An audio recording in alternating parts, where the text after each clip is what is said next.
ഒരു ദിവസം അവൾക്ക് തന്റെ ഭർത്താവിൽ നിന്നും ഒരു വില കൂടിയ ഗിഫ്റ്റ് കിട്ടി. അവൾക്ക് തന്റെ കണ്ണുകളെ തന്നെ വിശ്വസിക്കാൻ കഴിഞ്ഞില്ല. ഈ ദരിദ്രവാസിക്ക് ഇതെങ്ങനെ സാധിച്ചു? അപ്പോഴാണ് അവൾ തന്റെ ഭർത്താവിനെ കുറിച്ചുള്ള ആ സത്യം അറിഞ്ഞത്. അതൊരു സ്വപ്നമാണോ എന്ന് അവൾ ഒരു നിമിഷം സംശയിച്ചു. അച്ഛൻ പറഞ്ഞതനുസരിച്ച് ശ്രീലക്ഷ്മി ഋഷിയെ കല്യാണം കഴിക്കാൻ തയ്യാറായെങ്കിലും അവൾ ഒരു ഡിമാൻഡ് വെച്ചു. പുറത്താരും ഋഷിയെയാണ് താൻ കെട്ടിയതെന്ന് അറിയരുത്. തന്റെ ഭർത്താവ് ലണ്ടനിൽ വലിയ ബിസിനസ്സുകാരനാണെന്നാണ് ശ്രീലക്ഷ്മി കൂട്ടുകാരോടൊക്കെ പറഞ്ഞിരിക്കുന്നത്. എന്നാൽ ഇവിടെ ഋഷിക്ക് പറയത്തക്ക ജോലിയൊന്നുമില്ല. ദിവസക്കൂലിക്ക് എന്തെങ്കിലും ജോലിക്ക് പോകുമെങ്കിലും ബാക്കിയുള്ള സമയം ശ്രീലക്ഷ്മിയുടെ വീട്ടിലെ വീട്ടുപണിയും അടുക്കളപ്പണിയും എന്നുവേണ്ട എല്ലാ പണികളും ചെയ്യിപ്പിക്കും എന്നതാകും കൂടുതൽ ശരി.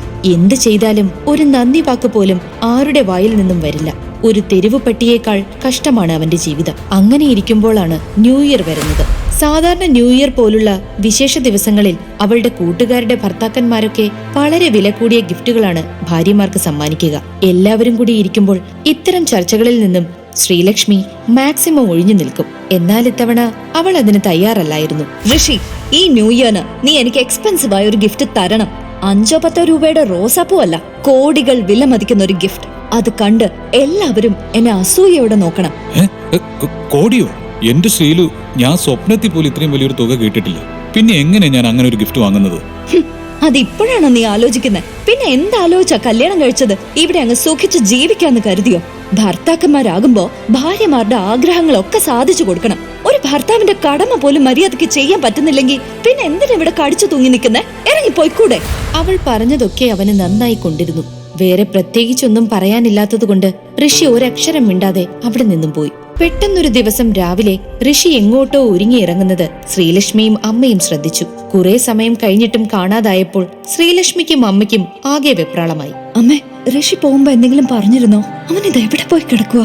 ഓ പിന്നെ എന്നോട് പറഞ്ഞിട്ടല്ലേ അവൻ പോകാറ്. എനിക്കറിയില്ല. ഇവനെ കൊണ്ട് ഞാൻ തോറ്റു. ഒരു ജോലി പോലും മുഴുവനായി ചെയ്യില്ല. എന്തെങ്കിലും ഒരു പണി പറഞ്ഞ വേറെ ഏതെങ്കിലും വഴിക്ക് പോവും. ഇന്ന് തന്നെ എന്നെ ഒന്ന് ഓഫീസിൽ കൊണ്ടാക്കാൻ പറഞ്ഞതാ. ഇപ്പൊ ദേ കാണുന്നില്ല. ഒരു ഉത്തരവാദിത്വം ഇല്ലാത്ത ഇവനെ പോലുള്ളവനെ എന്തിനാ എന്റെ തലയിൽ കെട്ടിവെച്ചത്? ഞാനല്ലല്ലോ, നിന്റെ അച്ഛനല്ലേ ഇതിനൊക്കെ കാരണം. അങ്ങേര് ഓരോന്നും ഉണ്ടാക്കി വെക്കും, അനുഭവിക്കേണ്ടത് ബാക്കിയുള്ളവരും. ഇതൊക്കെ കേട്ടുകൊണ്ടാണ് ഋഷി അങ്ങോട്ട് കയറി വന്നത്. എന്നാൽ അവർ പറഞ്ഞത് ഒന്നും മൈൻഡ് ചെയ്യാതെ പോകുമ്പോഴാണ് ദേവയാനി അവനെ വീണ്ടും കുറ്റപ്പെടുത്തുന്നത്. ഓ ദേ, അവന്റെ പോക്ക് കണ്ട അവൻ ഏതോ ജോലിക്ക് പോകാൻ ലേറ്റ് ആയ പോലെയാ. നോക്കുന്ന നോട്ടം കണ്ടില്ലേ? എന്റെ അമ്മ ഒന്ന് നിർത്തുന്നുണ്ടോ? എനിക്ക് ഒട്ടും സമയമില്ല. ശരത് അവിടെ വെയിറ്റ് ചെയ്യുന്നുണ്ട്. പെട്ടെന്ന് പോണം. ശരത് എന്ന പേര് കേട്ടതും ഋഷിയുടെ മുഖം ദേഷ്യം കൊണ്ട് ചുവന്നു. അത് ശ്രീലക്ഷ്മിക്ക് മനസ്സിലായെങ്കിലും അവൾ ഒന്നും അറിയാത്ത പോലെ അവനോട് പറഞ്ഞു. നോക്കി നിൽക്കതൊന്ന് വാ ഋഷി. ദേ, ഇന്ന് നിനക്ക് ഞാനൊരു ലാസ്റ്റ് ചാൻസ് കൂടി തരാം. അതെങ്കിലും ഒന്ന് സമയത്ത് ചെയ്യ. ഇന്ന് നീ കാരണം ഞാൻ ലേറ്റായി. ദേവയാനിയുമായി വഴക്കിടാറുണ്ടെങ്കിലും ശ്രീലു എന്തു പറഞ്ഞാലും അവനത് കേട്ടു നിൽക്കും. പെട്ടെന്ന് തന്നെ അവർ ഓഫീസിലെത്തി.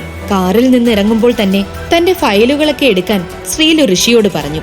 സ്റ്റാഫിനെ ആരെങ്കിലും വിളിക്കാൻ നിന്നാൽ അതിന് സമയം ഒരുപാട് പോകും. ഋഷി, അതെല്ലാം എടുത്തന്റെ പുറകെ വന്നേ.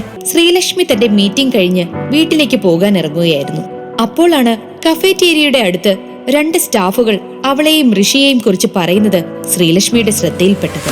സത്യം പറഞ്ഞ ശ്രീലക്ഷ്മി മാഡത്തിന്റെ കാര്യം കുറച്ച് കഷ്ടാ.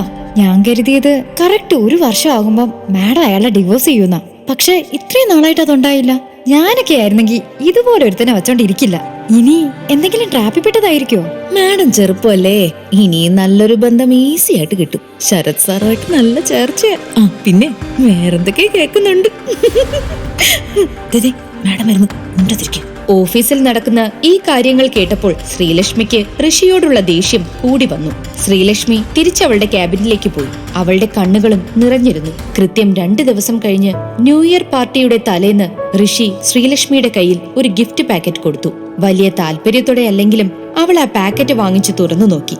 അമ്പോ, ശ്രീലക്ഷ്മി കണ്ണുമിഴിച്ച് ഒന്നുകൂടി നോക്കി.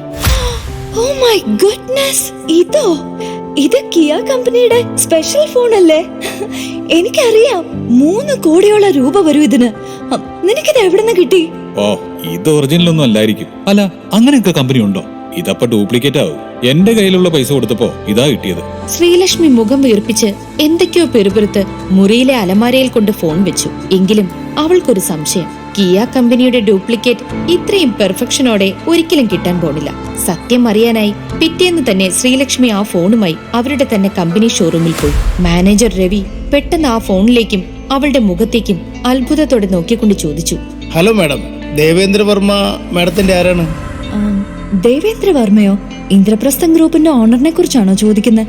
അവര് വലിയ ആളുകളല്ലേ, ഞാൻ ഒരുപാട് കേട്ടിട്ടുണ്ട്. ആർക്കും അവരെ ഒന്ന് കാണാൻ പോലും പറ്റാറില്ലല്ലോ. ന്യൂസിലൊക്കെ എപ്പോഴും പേര് കേൾക്കാം. അവരുമായി എനിക്കെങ്ങനെയാ ബന്ധം? നിങ്ങൾക്ക് ആള് മാറിയതാകും.